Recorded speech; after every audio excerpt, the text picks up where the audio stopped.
ಕಂಡಂಗಾಲ ಗ್ರಾಮ ಪಂಚಾಯಿತಿ ವ್ಯಾಪ್ತಿಯ ಎಡವನಾಡಿನಲ್ಲಿ ದಾಳಿ ನಡೆಸಿದ ಆನೆಯನ್ನು 12 ದಿನಗಳಲ್ಲಿ ಸೆರೆ ಹಿಡಿಯುವ ಕಾರ್ಯಾಚರಣೆ ಕೈಗೊಳ್ಳದಿದ್ದರೆ ವಿರಾಜಪೇಟೆ ಉಪ ಅರಣ್ಯ ಸಂರಕ್ಷಣಾಧಿಕಾರಿ ಕಚೇರಿ ಎದುರು ಬೃಹತ್ ಧರಣಿ ನಡೆಸುವುದಾಗಿ ಮಾಜಿ ಸ್ಪೀಕರ್ ಕೆಜಿ ಬೋಪಯ್ಯ ಎಚ್ಚರಿಕೆ ನೀಡಿದರು. ಗೋಣಿಕೊಪ್ಪದ ವಿರಾಜಪೇಟೆ ಬಿಜೆಪಿ ಮಂಡಲ ಕಚೇರಿಯಲ್ಲಿ ನಡೆದ ಸುದ್ದಿಗೋಷ್ಠಿಯಲ್ಲಿ ಮಾತನಾಡಿದ ಅವರು, ಆನೆ ಮಾನವ ಸಂಘರ್ಷ ತಡೆಗಟ್ಟುವಲ್ಲಿ ಅರಣ್ಯ ಇಲಾಖೆ ಹಾಗೂ ಸ್ಥಳೀಯ ಜನಪ್ರತಿನಿಧಿಗಳು ನಿರ್ಲಕ್ಷ್ಯ ವಹಿಸುತ್ತಿದ್ದಾರೆ ಎಂದು ಆರೋಪಿಸಿದರು. ಅಧಿಕಾರಿಗಳ ನಡೆಯನ್ನು ಖಂಡಿಸಿದ ಅವರು ಜನರ ಸುರಕ್ಷತೆಗೆ ಕ್ರಮ ಕೈಗೊಳ್ಳುವಂತೆ ಒತ್ತಾಯಿಸಿದರು. ಎಡವನಾಡಿನಲ್ಲಿ ಆನೆ ದಾಳಿ ನಡೆದ ಬಳಿಕ ಸ್ಥಳೀಯರು ರಸ್ತೆ ತಡೆ ನಡೆಸಿ ಆಕ್ರೋಶ ವ್ಯಕ್ತಪಡಿಸಿದ್ದರು. ಈ ಸಂದರ್ಭದಲ್ಲಿ ಅಧಿಕಾರಿಗಳು ತಕ್ಷಣ ಆನೆ ಸೆರೆ ಕಾರ್ಯಾಚರಣೆ ನಡೆಸಿ ಸಮಸ್ಯೆ ಬಗೆಹರಿಸುವುದಾಗಿ ಭರವಸೆ ನೀಡಿದ್ದರು.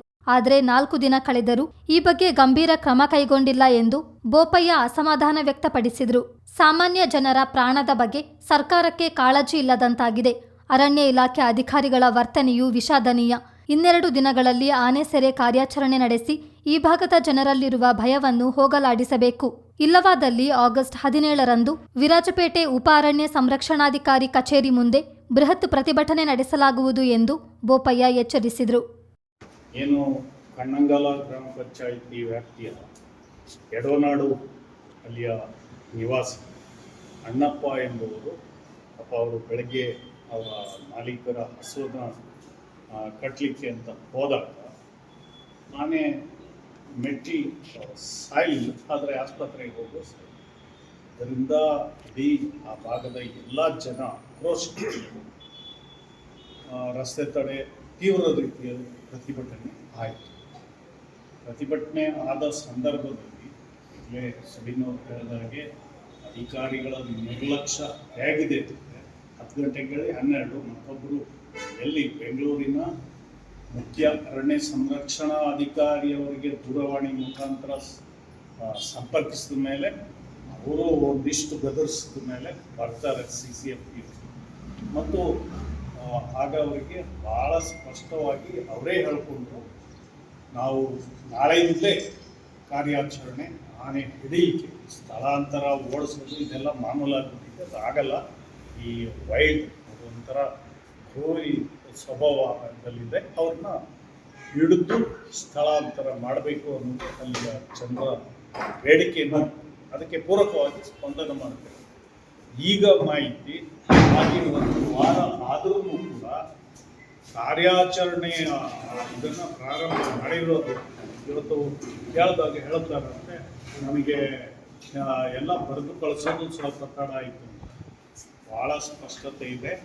ಕೇಂದ್ರ ಸರ್ಕಾರ ನಮ್ಮ ಹಿಂದಿನ ಅವಧಿಯಲ್ಲಿ NDA ಸರ್ಕಾರದ 23ಕ್ಕಿಂತ ಹಿಂದೆ ಯಾವಾಗ ಈ ಮಾನವ ಕಾಡು ಪ್ರಾಣಿಗಳ ಸಂಘರ್ಷ ಜಾಸ್ತಿ ಆಯಿತು, ಅವ್ರನ್ನ ಸ್ಥಳಾಂತರ ಮಾಡೋದು, ಹಿಡಿಯುವಂಥದ್ದು ಅಥವಾ ಭಾಳ ವಯಲೆಂಟ್ ಆಗಿದ್ದರೆ ಅವ್ರನ್ನ ಸುಟ್ಟಾಗಿ ಅದಕ್ಕೆ ಎಲ್ಲದಕ್ಕೂ ಪವರ್ಸನ್ನು ಡೆಲಿಗೇಟ್ ಮಾಡಿ ರಾಜ್ಯ ಸರ್ಕಾರಕ್ಕೆ ಕೊಟ್ಟಿದೆ. ಮತ್ತು ರಾಜ್ಯ ಸರ್ಕಾರದ ನಮ್ಮ ಸರ್ಕಾರ ಇದ್ದಾಗ PCF ಇರ್ಬೋದು ಅಥವಾ ವೈಲ್ಡ್ ಲೈಫ್ ಡೈರೆಕ್ಟರ್ ಯಾರಿದ್ದಾರೆ ಅವರು ಎಲ್ಲರೂ ಹೇಳಿದ್ದು, ಅಲ್ಲಿ ಈ ಥರ ಘಟನೆ ಆದಾಗ ಅವ್ರನ್ನ ಓಡಿಸೋದ್ರಿಂದ ಏನೂ ಆಗೋದಿಲ್ಲ ಅಂತ ಮನಗಟ್ಟರೆ ಅದನ್ನು ತಕ್ಷಣ ಹಿಡಿಯುವ ಕಾರ್ಯಾಚರಣೆ ಮಾಡಬೇಕು ಅನ್ನೋ ಸ್ಪಷ್ಟ ಸೂಚನೆ ಇದೆ. ಆಮೇಲೆ ಇನ್ನು ಆ್ಯಂಟಿಸಿಪೇಷನ್ ಅವರು ಬರ್ಕೊಳ್ಳೋದು ಇನ್ನೊಂದು, ಅದನ್ನು ಮೊನ್ನೆ ಅವ್ರಿಗೆ ಹೇಳಿದ್ರು. ಅದೆಲ್ಲವನ್ನು ಒಪ್ಕೊಂಡು ಇಲ್ಲಿವರೆಗೆ ಏನೂ ಮಾಡಲಿಲ್ಲ. ಇದರಿಂದ ಬಹುಶಃ ನನಗೆ ಅನಿಸ್ತದೆ ಇವರು ಜನರ ತಾಳ್ಮೆಯನ್ನು ಪರೀಕ್ಷೆ ಮಾಡ್ತಾರೆ.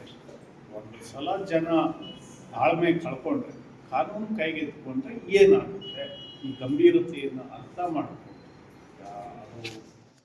ಸುದ್ದಿಗೋಷ್ಠಿಯಲ್ಲಿ ಬಿಜೆಪಿ ಜಿಲ್ಲಾಧ್ಯಕ್ಷ ನಾಪಂಡ ರವಿ ಕಾಳಪ್ಪ, ವಿರಾಜಪೇಟೆ ಮಂಡಲಾಧ್ಯಕ್ಷ ಮಾಚಿಮಂಡ ಸುವಿನ್ ಗಣಪತಿ, ರೈತ ಮೋರ್ಚಾ ಕಾರ್ಯದರ್ಶಿ ಯಮುನಾ ಚಂಗಪ್ಪ, ನಿಕಟಪೂರ್ವ ಅಧ್ಯಕ್ಷ ಪಳೆಯಂಡ ರಾಬಿನ್ ದೇವಯ್ಯ, ಕೃಷಿ ಮೋರ್ಚಾ ಅಧ್ಯಕ್ಷ ರಂಜಿ ಪೂಣಚ್ಚ ಸೇರಿದಂತೆ ಮತ್ತಿತರರು ಹಾಜರಿದ್ದರು. ಚಿತ್ತಾರ ನ್ಯೂಸ್, ಗೋಣಿಕೊಪ್ಪ.